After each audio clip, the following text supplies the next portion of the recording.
আপনি কি জানেন বেশিরভাগ মানুষ দরিদ্র থাকে কারণ তাদের মনের ভেতরে এমন কিছু বিশ্বাস আছে যা তাদের সারা জীবন গরিব করে রাখে।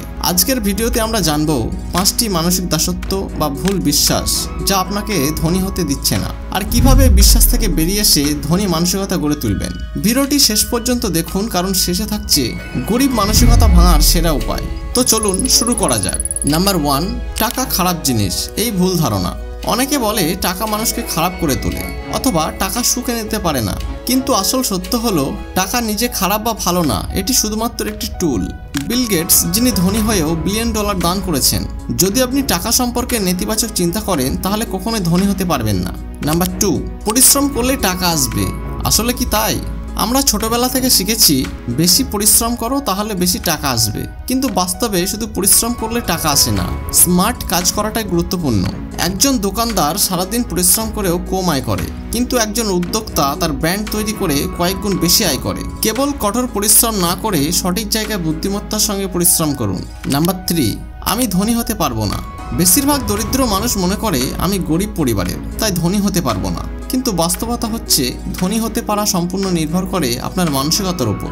জ্যাক মা, যাকে বহুবার চাকরি থেকে বাদ দেওয়া হয়েছিল, কিন্তু তিনি আজ চীনের অন্যতম ধনী ব্যক্তি।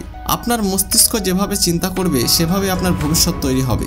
নাম্বার 4, আমি ব্যবসা বুঝি না। কিন্তু শেখার মানসিকতা কোথায়? অনেকেই ভাবে আমি ব্যবসা বুঝি না, তাই এটা আমার জন্য না। কিন্তু আসল প্রশ্ন হলো, আপনি কি শেখার চেষ্টা করেছেন?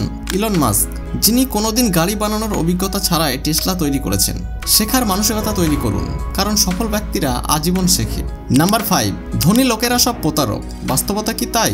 অনেকে ভাবে ধনী মানুষ মানে অসৎ, প্রতারক, কিন্তু সত্যি কথা হলো বেশিরভাগ সফল মানুষ পরিশ্রম, বুদ্ধিমত্তা ও সঠিক পরিকল্পনার মাধ্যমে ধনী হয়েছে। রতন টাটা, যিনি একজন সৎ এবং দয়ালু ব্যবসায়ী হিসেবে পরিচিত। ধনী হতে হলে এই ভুল ধারণা ত্যাগ করুন এবং সফল মানুষদের কাছ থেকে শেখা শুরু করুন। কিভাবে এই মানসিকতা ভাঙবেন? সঠিক মানসিকতা গড়ার উপায়। টাকা সম্পর্কে ইতিবাচক চিন্তা করুন। টাকা একটি টুল, ভালো কাজে ব্যবহার করুন। স্মার্ট ও ইনোভেটিভ কাজ করুন। কেবল পরিশ্রম নয়, সঠিক কৌশল প্রয়োগ করুন। সেলফ লিমিটিং বিলিভ ত্যাগ করুন। আপনি যা ভাববেন তাই হবে। বিনিয়োগ ও ব্যবসা সম্পর্কে জানুন। ধনীরা বিনিয়োগ করতে শিখেছে, আপনিও শিখুন। সফল মানুষদের অনুসরণ করুন। কেবল অভিযোগ নয়, শেখার ইচ্ছা রাখুন। আপনার ভাগ্য পরিবর্তন করতে হলে প্রথমে আপনাকে নিজের চিন্তাভাবনা পরিবর্তন করতে হবে। আপনি কি ধনী হতে চান? তাহলে ধনী মানুষের মতো চিন্তা করা শুরু করুন। আজকের ভিডিও থেকে আপনি কোন ভুল ধারণাটি সবচেয়ে বেশি অনুসরণ করতেন কমেন্টে জানান।